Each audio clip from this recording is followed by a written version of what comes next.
এ শিবলু, কি অবস্থা? কি অবস্থা, ভালো আছো? তোমাদের জন্য চিঠি দিবস উপলক্ষে চিঠি নিয়ে আসলাম। ধরো, তোমার জন্য ধরো, ধরো, চিঠি দিবস উপলক্ষে চিঠি নিয়ে আসলাম। আমার জন্য দোয়া করবা। আর আমি হলে জিএস পদপ্রার্থী, কিভাবে আমাদের পরামর্শ দেওয়া যায় এই জায়গাটা একটু তোমরা দেখবে। ওকে ওকে স্যার শিবলু, ওকে, আল্লাহ হাফেজ। আমি মোহাম্মদ সাকিব বিশ্বাস, বিজয় 71 হল ছাত্র সংসদের জিএস পদপ্রার্থী। আজকে যে চিঠি দিবস, এই চিঠি দিবস উপলক্ষে আমি আমার হলের সকল শিক্ষার্থীদের কাছে চিঠি নিয়ে যেতেছি। এর একটা কারণ হলো, দীর্ঘদিন ফেসিবাদ বিরুদ্ধে আন্দোলন করার কারণে ওইভাবে শিক্ষার্থীদের সাথে ডোর টু ডোর যাওয়ার সুযোগ হয় নাই।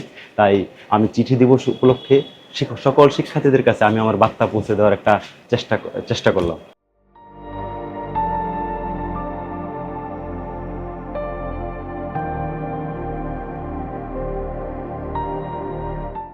যে সাকিব বিশ্বাসকে 2019 পরবর্তী সময়ে গণরুম থেকে তথা গেস্ট রুম নির্যাতন করা হয়, এমনকি হল থেকে এক কাপড়ে বের করে দেওয়া হয়, সেই সাকিব বিশ্বাস কিভাবে তার হলেই আবার সে গণরুম গেস্ট রুম কালচার নিয়ে আসবে? আমার নির্বাচনী ইশতেহারে গণরুম গেস্ট রুম কালচার যে না ফিরে আসতে পারে এর সর্বোচ্চভাবে পয়েন্ট আউট করা হয়েছে। এমনকি আমি যেটার ভিকটিম, আমি কেন সেটাকে ইমপ্লিমেন্ট করব? সর্বশেষ শুধু এটাই বলবো, আমি যে অপরাজনীতির শিকার, ঢাকা বিশ্ববিদ্যালয় বিজয় 71 হলে সেই অপরাজনীতি আর কোনোদিন ফিরে আসবে না বলে আমি বিশ্বাস রাখি। আমি জিএস হিসাবে নির্বাচিত হলে এই অপরাজনীতির অলরেডি বিলুপ্ত সাধন হয়েছে।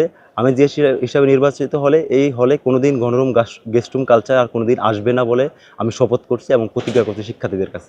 আমি আমার হলে প্রায় 250 রুমের একটা রুমও আমি বাদ দিই না। প্রত্যেকটা রুমে আমি ডোর টু ডোর গিয়ে চিঠি দেওয়ার চেষ্টা করেছি। এরকম মজার ঘটনা আসলে কয়েকটা রুমে ঘটেছে যে ভাই, এই জীবনে আমার আমার 22 বছর, কে বলছে আমার 23 বছর, এই জীবনে প্রথম কোনো চিঠি আমি কারো হাত থেকে পেলাম।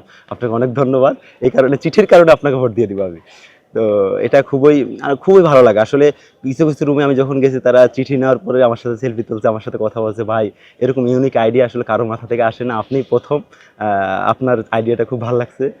আশা করি আপনি আমাদের হলে জিএস হিসাবে ইলেক্টেড হলে আরও ভালো ভালো আইডিয়া নিয়ে কাজ করতে পারবেন। বিগত 16 বছর যাবৎ বিজয় 71 হল শিক্ষার্থীরা তাদের বিশ্ববিদ্যালয় থেকে যে মৌলিক অধিকারটা, এটা থেকে সর্বোচ্চভাবে বঞ্চিত হয়েছে। আমি বিজয় 71 হলে জিএস হিসাবে নির্বাচিত হলে বিজয় 71 হলের শিক্ষার্থীদের কণ্ঠস্বর হয়ে থাকতে চাই। আমি আমার জায়গা থেকে সর্বোচ্চভাবে তাদের পাশে থাকব এবং আমি বিশ্বাস করি বিজয় 71 হলের শিক্ষার্থীরা আমাকে তাদের বিশ্বাসের জায়গা থেকে নির্বাচিত করবে। কেননা বিগত 6 বছর যাবৎ আমি ফেসিবাদ বিরোধী আন্দোলন, নিরাপদ সড়ক আন্দোলন, সর্বশেষ কোটা সংস্কার আন্দোলন থেকে শুরু করে ফেসিবাদ পতন আন্দোলন পর্যন্ত 36 দিন আমি মাঠে ছিলাম। আমার বাসায় পুলিশি আক্রমণ, আমি ঢাকাতে যে বাসাতে থাকতাম এই বাসাতে ডিবির আক্রমণ, ঢাকাতে আমি প্রায় 3টা বাসা পরিবর্তন করেছি, এমনকি 2টা সিম পরিবর্তন করেছি। আমাদের জীবনটা কাইন্ড অফ, এই যে লাস্ট যে 36 দিন ছিল, একটা ভাসমান জীবনের মতো ছিল, এক এক দিন এক এক বাসায় থাকা। তো আমি বিশ্বাস রাখি শিক্ষার্থীরা আমাদের ত্যাগ, শ্রম, ঘামের মূল্যায়ন করবে। আরও বিশ্বাস রাখি যেহেতু দীর্ঘদিন শিক্ষার্থীদের অধিকার এবং শিক্ষার্থীদের কণ্ঠস্বর হিসেবে কাজ করেছি, এই জায়গা থেকে শিক্ষার্থীরা আমাদের বিশ্বাস রাখবে, আমাদের পাশে থাকবে, আমাদের নির্বাচিত করার জন্য তারা তাদের ভোটাধিকার প্রয়োগ করবে। আমি নির্বাচিত হলে আবাসন সংকটটা সমাধান করার চেষ্টা করব। এখানে সিনিয়রিটির ভিত্তিতে আসনগুলা বিন্যাস করা হবে।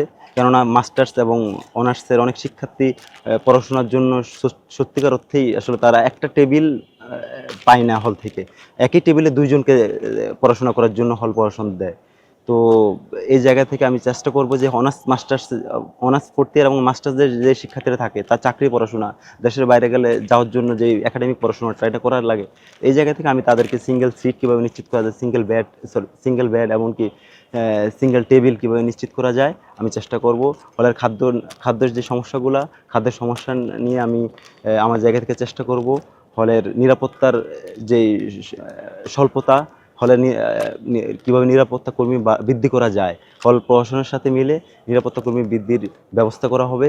এমনকি হলে বিশুদ্ধ পানির যে সমস্যা, হলের বিশুদ্ধ যে আরও ফিল্টার শিক্ষার্থীদের জন্য প্রয়োজন বিশুদ্ধ পানি পান করার জন্য, কীভাবে আরও ফিল্টার নিশ্চিত করা যায় হল প্রশাসনের থ্রুতে, এটা আমি চেষ্টা করব। আর আমি বিশ্বাস রাখি হলের সকল শিক্ষার্থী আমার পাশে থাকবে, আমাকে তাদের ভোট দিয়ে নির্বাচিত করবে।